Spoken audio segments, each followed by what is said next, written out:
Muy bien. Vamos a dirigirnos en esta mañana al libro de Eclesiastés. Vamos a continuar con la enseñanza de este libro. Buenos días para todos. Vamos a tomar un tiempo para meditar en algunos versículos y tratar de sacar algunas enseñanzas, ya sea para los cristianos, aquellos que ya tenemos a Cristo, y también ir intercalando entre el mensaje llamando a aquellas personas que todavía no tienen a Cristo, ¿sí? Vamos a tratar de también hacer eso con la ayuda del Señor en esta mañana. Eclesiastés 8:1 dice así: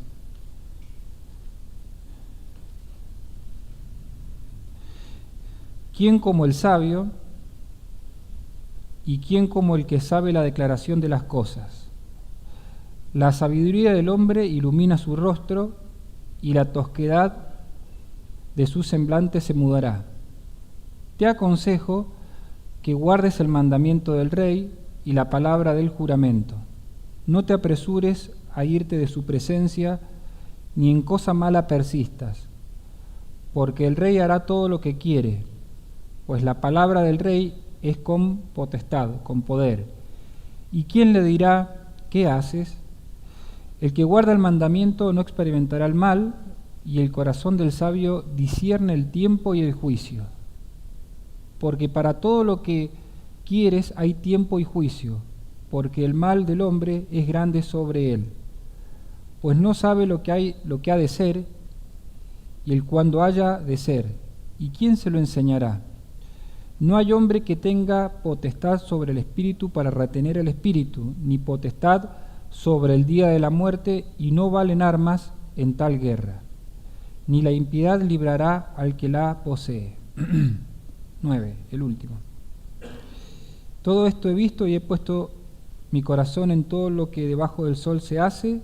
Hay tiempo en que el hombre se enseñorea del hombre para mal suyo. Muy bien. Empecemos meditando entonces por el 1. Dice: ¿quién como el sabio? ¿Quién como el que sabe la declaración de las cosas? Aquí Salomón lo que saca a la luz es que es muy importante cuando tenemos sabiduría en la vida, ¿sí? Cuando somos sabios y podemos tomar buenas decisiones, cuando podemos hacer las cosas bien, cuando en nosotros está ese conocimiento, esa inteligencia espiritual o especial para discernir las cosas. Y es bueno tener sabiduría. Pero aquí Salomón lo plantea de una forma muy llamativa, porque Salomón lo está planteando de una forma que la respuesta es nadie. Porque la forma de preguntar a Salomón, ¿quién como el sabio? ¿Quién como el que sabe la declaración de las cosas? Es una forma de preguntar y de decir, realmente sabio, no hay nadie. Esa es la respuesta retórica a esta pregunta. Realmente el que cumple esta condición de ser una persona 100% sabia no existe. Fíjense que Salomón, el que escribió esto, ¿no?, que fue el hombre más sabio de la tierra, después de nuestro Señor Jesucristo, metió la pata un montón de veces. Metió la pata juntándose con mujeres que no eran de su pueblo, metió la pata haciendo alianzas con países que no estaba prohibido, metió la pata trayendo a su ejército cosas que Dios había prohibido. Entonces, el hombre más sabio de la tierra metió la pata y no pudo vivir con total sabiduría en este mundo. Por eso Salomón dice, ¿quién realmente hay sabio sobre esta tierra? Y es cierto que aquellos que tenemos a Cristo en el corazón, es cierto que cierto de grado de sabiduría hay. ¿Por qué tenemos que decir esto? Porque el cristiano algo de temor de Dios tiene que tener, si no, no es cristiano. Algo de temor de Dios. ¿Y qué dice Proverbios 1:7? Que el principio de la sabiduría es el temor de Dios. Es decir, algo de sabiduría el cristiano tiene, porque tiene algo de temor del Señor. Tener temor del Señor ya es algo de sabiduría. Pero mientras pensaba en este texto y en este tema, reflexionaba tristemente, por lo menos hay que reflexionar en el caso personal, que somos escasos de sabiduría. A los cristianos nos falta mucha sabiduría, nos falta mucho discernimiento. Tenemos escasez de sabiduría para muchos temas de la vida. Hay cuestiones que nos superan, que no sabemos cómo actuar. hay situaciones que ocurren que no sabemos cómo interpretarlas, y eso tiene una raíz. Tenemos falta de sabiduría, hay falta de sabiduría en nuestra vida. Por eso Salomón aquí también dice, ¿quién? El que sabe la declaración de las cosas. Saber la declaración de las cosas es saber interpretar lo que me está ocurriendo y saber interpretar lo que está ocurriendo afuera, tener un discernimiento espiritual. Gracias, Diego. Tener un discernimiento espiritual sobre las cuestiones que nos ocurren. Ahora, hay que reconocer, como decía, que muchas veces no entendemos las cosas que suceden. Y a veces hay una respuesta muy fácil los que tenemos las personas cuando hay algo que no sucede. ¿Cuál es lo que siempre decimos? Bueno, Dios sabrá. ¿Vieron cuando a veces no sabemos por qué ocurren las cosas? Y Dios sabrá, es la corta. Pero hay veces, hermanos, que el cristiano debería tener suficiente sabiduría y debería saber por qué ocurren las cosas. No es todo Dios sabrá. Es cierto que hay cosas que pertenecen a lo oculto y no sabemos por qué, es cierto. Pero otras veces tenemos que los cristianos tener discernimiento, es nuestra obligación, es nuestro deber ir creciendo en sabiduría y ir aprendiendo a discernir lo que nos ocurre y lo que está ocurriendo hasta a nuestro alrededor, para tener un buen juicio, para tener un buen pensamiento y para no equivocarnos en lo que llegamos a pensar sobre las cuestiones. Pero es bueno empezar reconociendo que nos falta sabiduría. Es bueno empezar reconociendo que nos falta sabiduría. ¿Por qué es bueno? A ver, ¿por qué será bueno reconocer que no tenemos sabiduría en abundancia? Para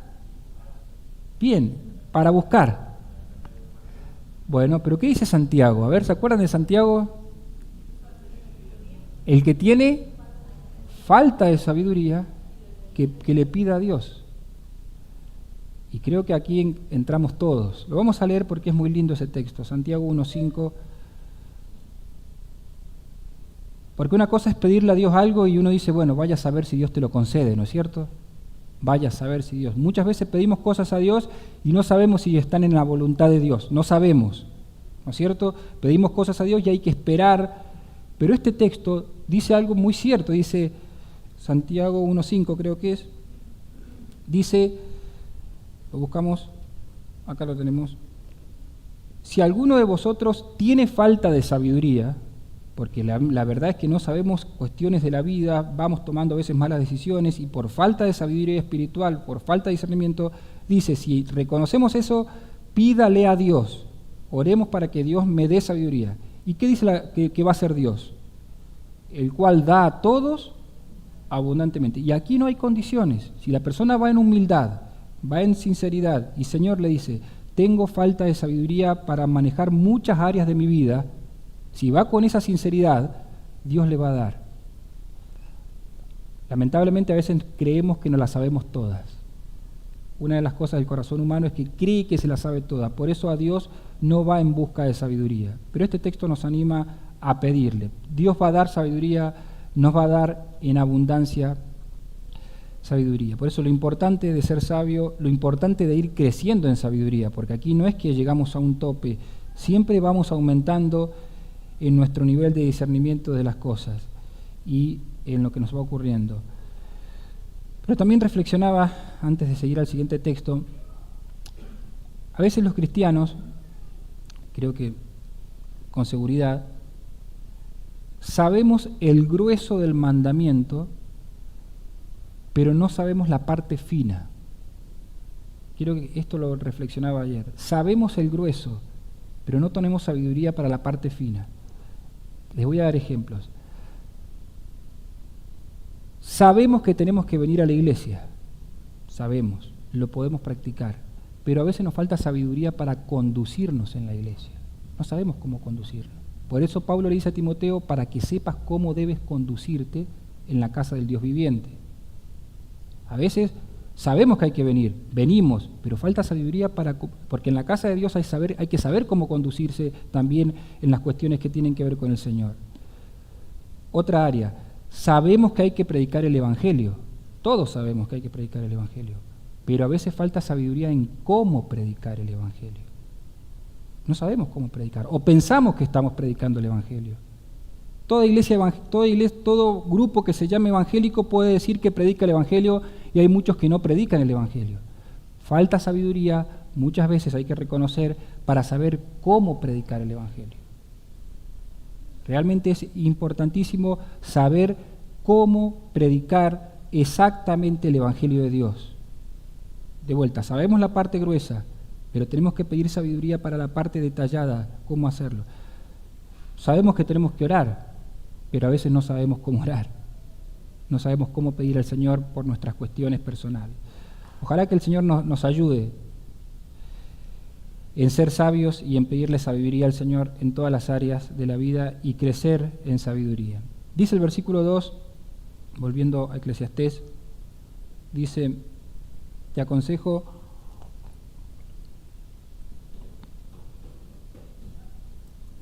que guardes el mandamiento del rey y la palabra del juramento.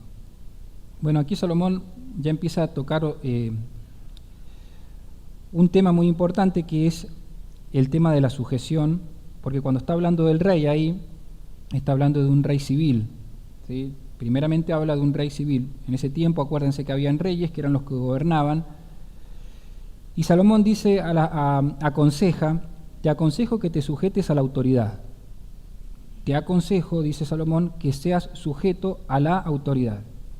Sabemos que Dios ha puesto autoridades, y es interesante ver que en la vida del hombre siempre estamos bajo autoridad. El niño nace y está bajo la autoridad de los padres. Uno va a la escuela y está bajo la autoridad de los profesores. Uno está en un trabajo y tiene por autoridad el jefe. Siempre estamos bajo autoridad.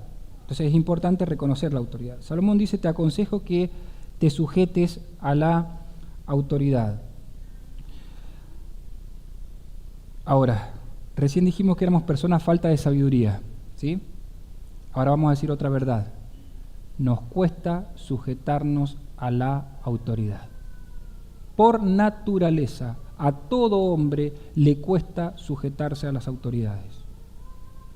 Le cuesta sujetarse a las autoridades. Y esto proviene, nos explicaba Andrés el jueves pasado, de cómo Adán y Eva fueron en contra de la autoridad. Dios puso un límite, hasta acá pueden llegar, no pueden comer de ese árbol, lo dijo la autoridad que era Dios, y ahí estuvo y pasaron el límite, transgredieron. No obedecieron la autoridad que Dios había puesto. Ahora piensen en esto, hermanos, que si Adán y Eva, estando en cierto estado de perfección, estando en una comunión perfecta con Dios, ellos así transgredieron la autoridad, ¿qué queda para nosotros que estamos en un estado de caídos totalmente, que continuamente estamos yendo contra la autoridad? El corazón continuamente tiende a ir contra la autoridad. Por eso el niño, la naturaleza del niño no es ser obediente al padre, la naturaleza del niño es ser desobediente al padre. La única que queda para que el niño crezca obediente es disciplina, no hay otra. El niño no es que, mira, nunca hizo falta decirle nada a este niño.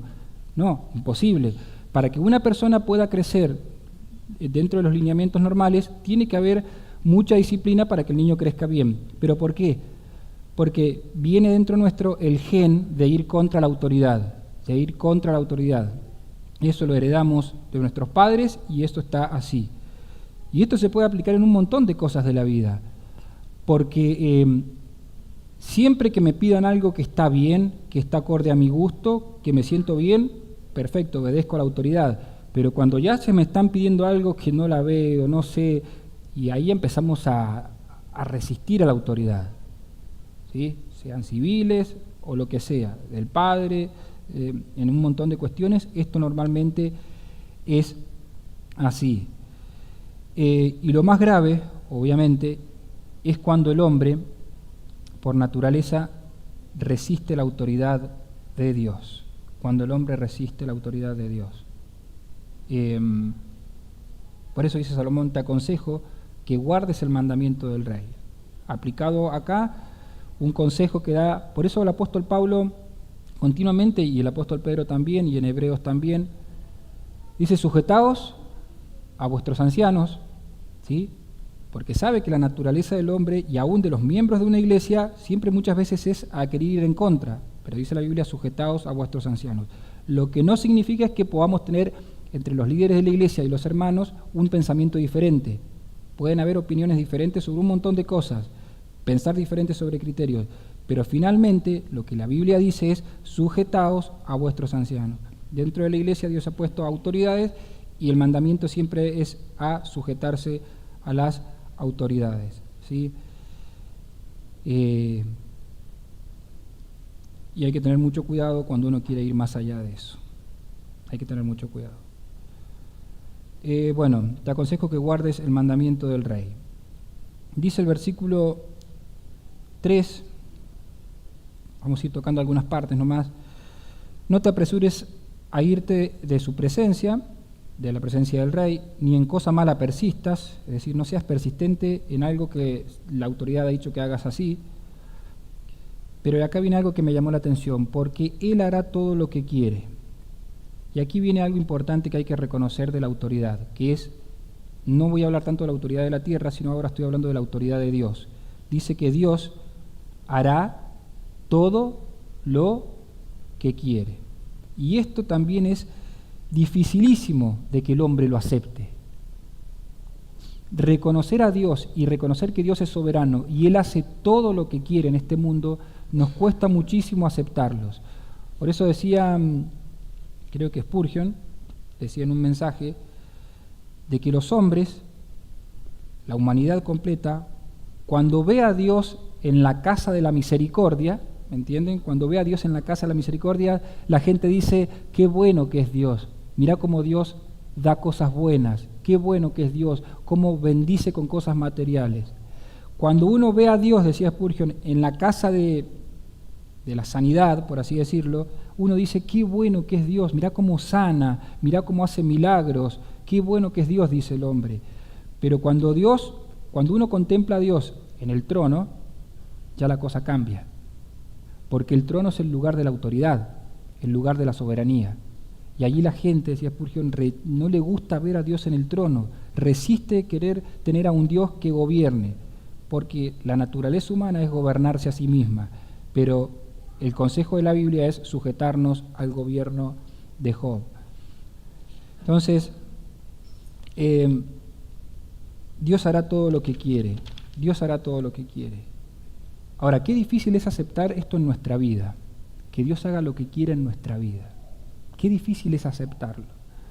Y cuánta sabiduría hay que tener para poder aceptar que Dios haga en nuestra vida todo lo que a Él le plazca. Si Dios hace cosas buenas, nos bendice materialmente y nos bendice en un montón de áreas, no vamos a decirle nada a Dios, que Dios haga todo lo que quiera. Pero cuando empieza Dios a apretar, y ahí empezamos un poco, creo que lo comentaba Gabriel el domingo pasado, y uno de los hombres que encontramos, a excepción de nuestro Señor Jesucristo, que siempre estuvo dispuesto a hacer la voluntad de su Padre, pero uno de los hombres que encontramos en la Biblia que leemos de su alta sabiduría cuando le tocó vivir situaciones muy difíciles, ¿quién fue? Job. ¿Se acuerdan de Job? Vamos a leer un pasaje. Cuando Job le toca perder muchas cosas materiales y a Job le toca perder a sus hijos, que sus hijos fallezcan, evidentemente era todo permitido por Dios. Job no veía, no entendía, pero Job dijo lo siguiente, y es la sabiduría, cómo Job aceptó la autoridad de Dios. Fíjense que en el 1:21 de Job, acá hay que leer las palabras y entender cómo se sujeta a la autoridad de Dios.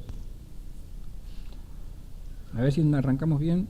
Sí, desnudo salí del vientre de mi madre y desnudo volveré allá.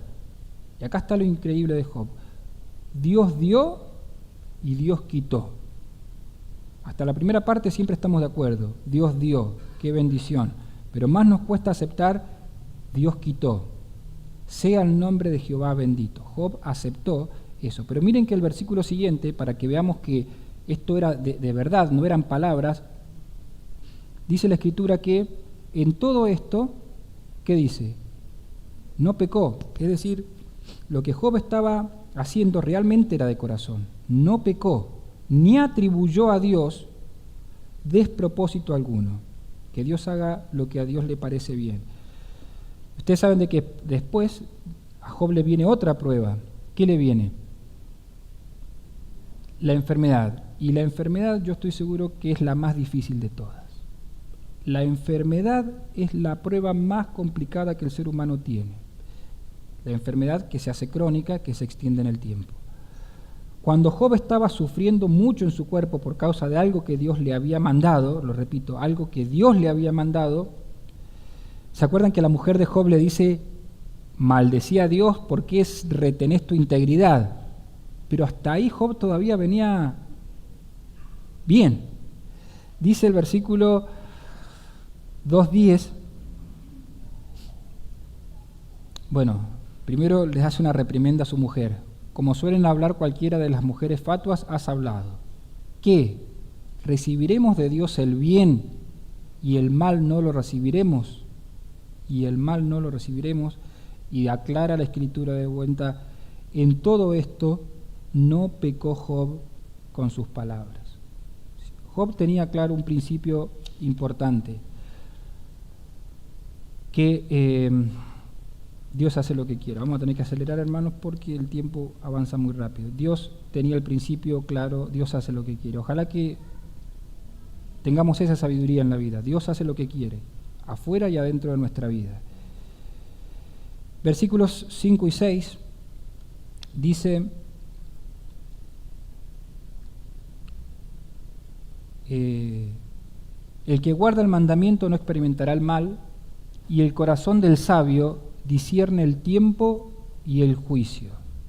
Y el corazón del sabio discierne el tiempo y el juicio.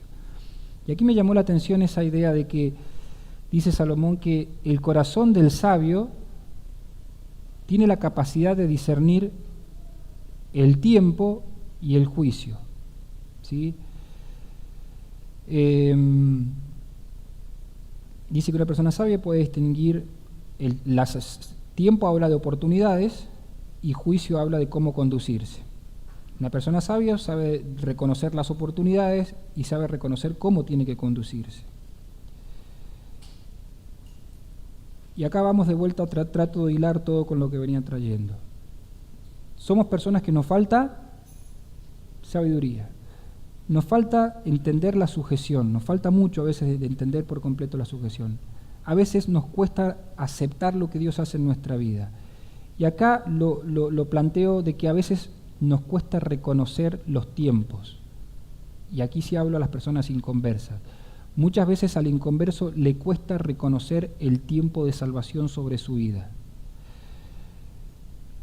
Hay un pasaje en el Nuevo Testamento donde el Señor le dice a los fariseos, les dice, hipócritas, les dice, ustedes miran el clima y dicen a la tarde, cuando están las nubes y está todo rojizo, saben reconocer el tiempo porque dicen, mañana va a haber buen tiempo.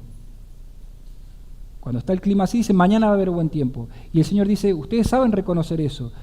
Y el Señor les dice, ustedes a la mañana, cuando se despiertan y ven las nubes en la mañana y ven ciertos arreboles en las nubes, ustedes dicen, hoy va a haber buen tiempo, ¿sí?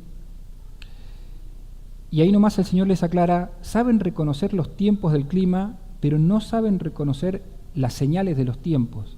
Había una reprimenda que el Señor les hacía y decía, no saben reconocer que ahora es el tiempo de la salvación, de que entre ustedes está el Salvador. No podían tener la capacidad de ver eso.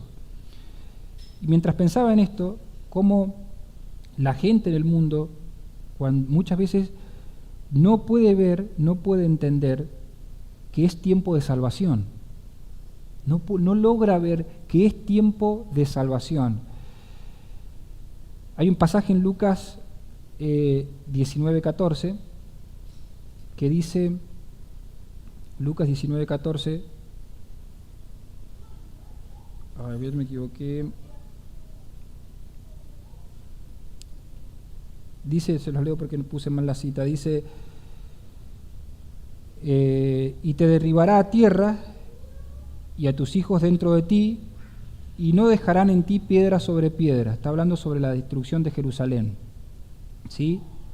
Y Jesucristo le dice, ahí está, gracias, y te derribarán a tierra y a tus hijos dentro de ti, y no dejarán en ti piedra sobre piedra. Y acá viene la expresión, hermanos, miren, y amigos, por cuanto no conociste, no te diste cuenta cuándo era el tiempo de tu visitación, el tiempo de la salvación. No te diste cuenta cuándo era el tiempo de salvación. Estaba el Salvador en la ciudad y no te diste cuenta de que era tiempo de salvación. ¿Y a cuánta gente le pasa así? No se da cuenta, no entiende que es tiempo de salvación. Ellos dicen, no, es tiempo de trabajar. Dios me ha dado fuerzas para trabajar, tengo que abocar mi vida a trabajar. Es tiempo de mi familia, es tiempo de proyectos, es tiempo... Y no se dan cuenta nunca que es tiempo de buscar a Dios. Van por la vida pensando que es tiempo de un montón de cosas, pero no se dan no se dan cuenta que es el tiempo de buscar a Dios. Hay una expresión en Oseas 10:12 que me encanta. Oseas 10:12 dice el profeta: sembrad para vosotros en justicia, segad para vosotros en misericordia, haced para vosotros barbecho, porque es el tiempo de buscar a Jehová. Me encanta esa expresión. Es el tiempo de buscar a Jehová. Y qué lindo que es cuando el Señor empieza a obrar en la vida de una persona y empieza a entender, ya está, hay que cortar con esto. Es tiempo de asentar cabeza y empezar a buscar a Dios. Es tiempo de empezar a buscar sinceramente a Dios. ¿Cuántas oportunidades van pasando en la vida? Acá en esta mañana hay mucha gente que viene domingo tras domingo o ya ha venido, y me llama la atención a veces ciertas cuestiones de la gente que uno ve, porque a veces la gente piensa, se deja de congregar por un tiempo, no viene, y dice, hay que volver a la iglesia. Ellos creen que hay que volver a la iglesia. He escuchado mucho de esto. Hay que volver a la iglesia. No es hay que volver a Dios, hay que volver a la iglesia, dice. Y vuelven, ¿cómo estás? Bien, hace mucho tiempo que no venía. Sí, lo que pasa es que sí, estaba con mis cosas, pero bueno, ahora quise empezar a ver. No es que andan en busca de Dios. Ellos piensan que hay que volver de vuelta acá. ¿Cuál es la regla de todo esto? Después de un tiempo, se alejan y vuelven de vuelta. No han entendido que es tiempo de buscar a Dios, que es tiempo de sentar y decir, es hora de realmente empezar a buscar a Dios, no a una religión, no a una iglesia. Es tiempo de buscar a Dios. Por eso decía Salomón, qué lindo que es cuando hay un corazón sabio que discierne el tiempo, discierne el juicio, sabe que es oportunidad de buscar a Dios y es tiempo de buscar al Señor.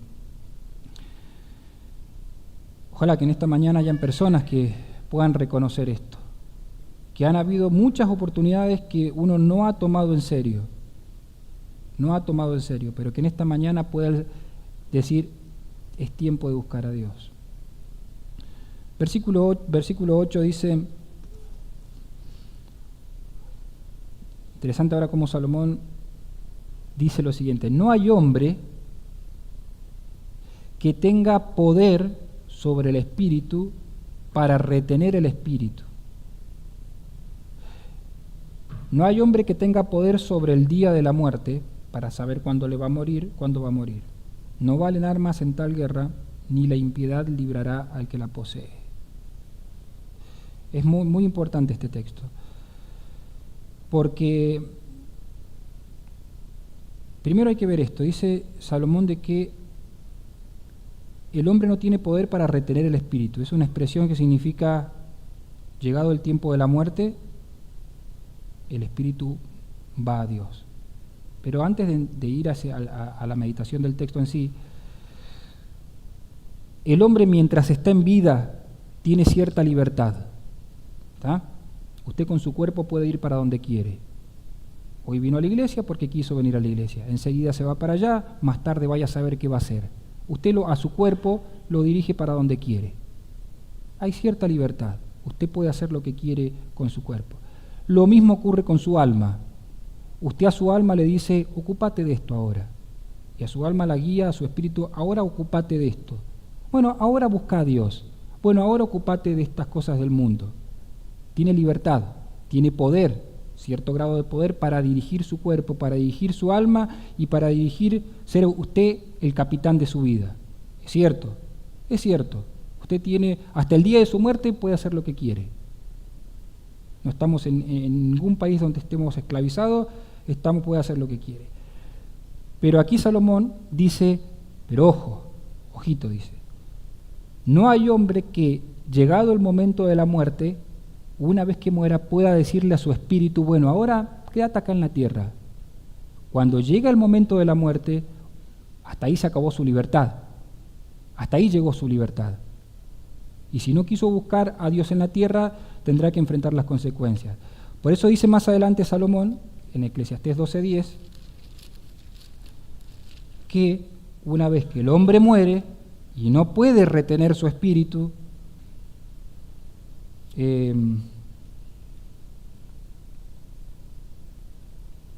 12:7, Eclesiastés 12:7, y el polvo vuelve a la tierra.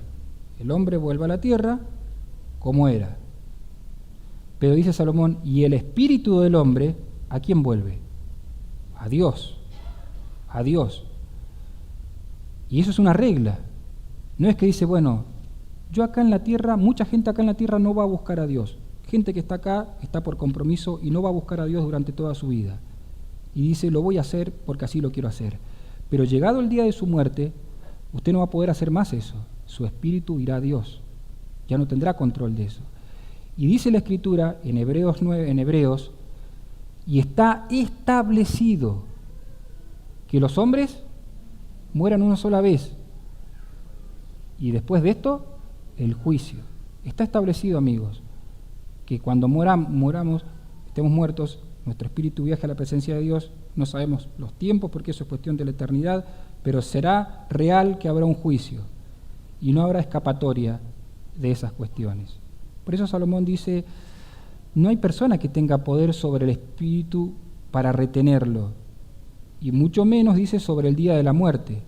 El día de la muerte llegará, el día de la muerte seguramente en algún momento estará entre nosotros. Por eso qué bueno que es cuando uno se inclina con humildad y dice, bueno, ya está de no buscar a Dios, ya está de pensar de que yo soy el capitán de mi vida y hago lo que quiero.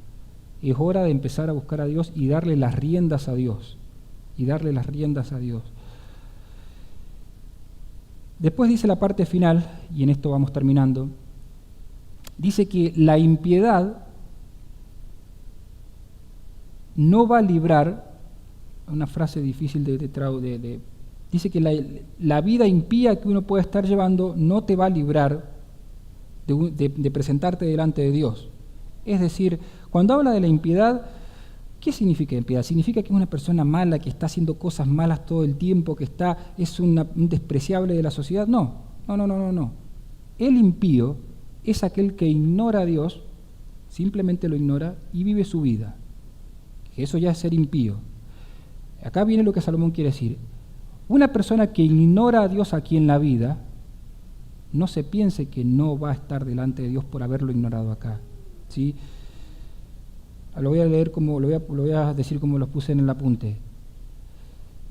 Querer vivir una vida ignorando a Dios y sus leyes no te va a librar de ir al encuentro con Dios. Querer vivir una vida ignorando a Dios y a sus leyes no te va a librar de ir al encuentro con Dios. ¿Sí? Así que ojalá que el Señor despierte en esta mañana nuestro entendimiento, y podamos ir en busca del Señor. Ahora termino con este pensamiento. Hay dos muertes, según la Biblia. Hay dos muertes. ¿Sí? La muerte física es la primera. La muerte física es la primera. Pero después está la segunda muerte, que habla Apocalipsis, que es la muerte de la condenación eterna. La segunda muerte. Ahora, de la muerte física, a menos que venga Jesucristo, nadie puede escapar. Nadie puede escapar. En algún momento nos tocará estar 2 metros bajo tierra. Nadie puede escapar de la muerte física, está establecido así. Pero de la segunda muerte, la condenación eterna, sí hay posibilidad de escapar. De pasar una eternidad en condenación, sí está la posibilidad de escapar aquí en la tierra. Y hay una persona que puede dar la libertad, que puede ser el Salvador. ¿Quién es? Jesucristo. No la iglesia, no el pastor. Jesús es el único que te puede librar tu alma de la segunda muerte. De la segunda muerte. Por eso, Jesús es el único que realmente tiene la capacidad, el que ha hecho la obra, ha hecho lo suficiente para librar nuestra alma de la segunda muerte. Él realmente puede darnos esa libertad en vida, de realmente escapar de la segunda muerte. ¿Qué hay que hacer? Bueno, ¿qué hay que hacer en el sentido de hacer por hacer? No podemos hacer nada. Lo único que demanda Dios es arrepentimiento y fe. Creer en Jesucristo con todo nuestro corazón, arrepentirnos de nuestros pecados, confiar completamente a Él y seguirle. Pero de verdad, nosotros no podemos seguirles el domingo nomás.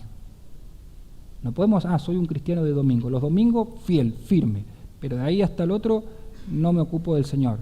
Una persona que ha creído en Cristo, que le ha entregado su vida a Cristo, vivirá con el Señor, tratará de vivir con el Señor todo el resto de la semana, le entregará su vida a Él. Y acuérdense, el Señor no nos va a librar, a menos que Él venga, de la muerte física, pero sí hay una seguridad eterna que Él nos va a librar de la segunda muerte, y estaremos con vida eterna para siempre con el Señor. Amén.